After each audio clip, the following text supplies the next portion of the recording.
What does the Secretary of State's statement on Friday change, as far as you're concerned?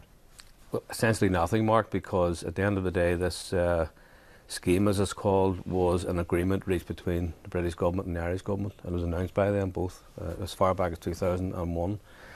The process has been underway throughout all of those years, and we've heard all of this week and last week, all of the very wide range of examples of whereby all the parties were aware that this process was underway, and some of them might argue they weren't aware of a letter. They were certainly all aware that there was a process underway. It has been announced, and we won't need to rehearse that in this programme, but we know all the examples of whereby all the parties were aware. So why did the parties be aware that this process was underway but didn't bother to find out whether there was a letter or a carrier pigeon or a phone call, or how was these informations to be translated to the people who had sought clarification on their status? So it doesn't change anything. It doesn't change anything. So the Secretary of State is right when she says they're not get-out-of-jail-free cards, they'll not protect you from arrest or from prosecution. The letters do not amount to any immunity, exemption or amnesty. They were statements of fact at the time regarding an individual's status. All of that is correct. Well, I mean, nobody ever claimed anything different, except from a small number of unionist politicians who tried to make some more out of it than what it actually was. And that's the irony of all this. People they're not really worth anything, are they? No, they're whether worth they're there or whether they're taken away, it doesn't really matter, you could argue. Well, they're worth a lot on two bases. First of all, the letters cleared a number of individuals who wanted to come home and rebuild their lives and so on and so forth. And a lot of people actually did that on the basis Cleared them to come home, didn't clear them of any criminal activity. Well, it cleared them on the fact that there was nothing against them, nothing pending, no warrants. Cleared that up? Of course it did. Okay. No, it's just that the word cleared could be misinterpreted. No, I mean, it cleared up their status, which is what they wanted. Yeah. And I mean, I could go forward today, anybody could go forward today. It's their legal entitlement to go forward today and actually ask for the similar clarification. So outside this particular scheme, anyone has the right to go and do it. But I want to make the point, Mark, just it's important for two reasons. First of all, on good faith, all the recipients of the letters rebuilt their lives, and they were fortunate enough and glad they were able to do that.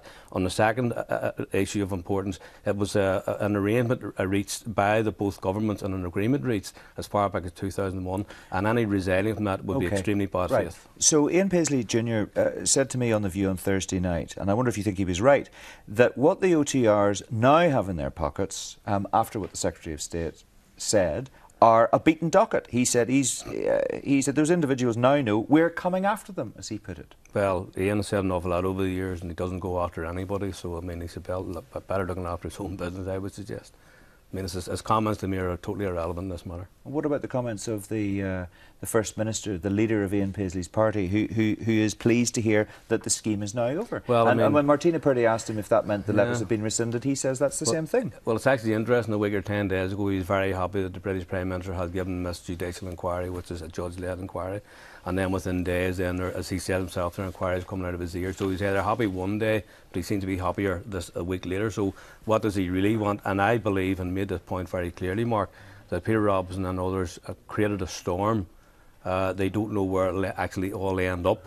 And they may actually regret creating that storm because they've created a bit of a crisis, which they themselves have now had to wind back from. So, you know, let's be very clear. A crisis was created which had no need to be built, and I think we are in a position there now where it would have been better to have left the issue alone. OK, well, they say, of course, that if a crisis has been created, it's been created because this was a side deal which they knew nothing about and would never have agreed to. It's a very public deal.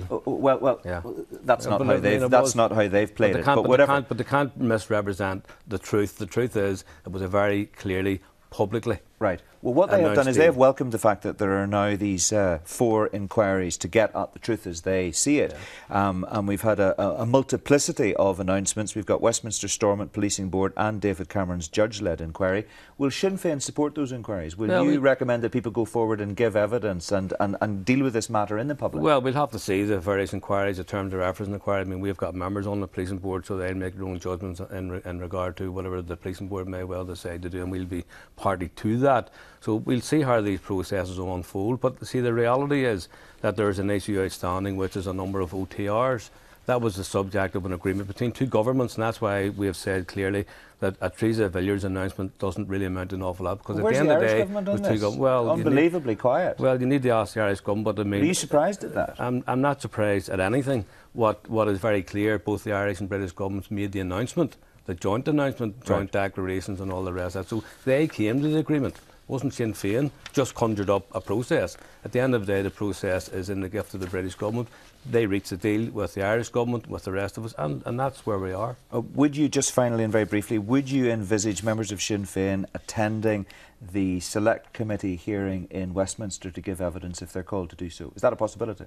Well, we'll have to see how it goes. I mean, we have addressed some of those committees in the past. I mean, we have members in Westminster virtually every other day, certainly every week. I've been in Westminster. I'm not an MP, I've been in Westminster on a regular basis over the last several years. Our MPs are on a routine, regular basis. We don't sit in the Parliament, obviously, and we have spoken to select committees before, so I wouldn't rule it out. But let's look at the terms of reference and see where they want to go with it.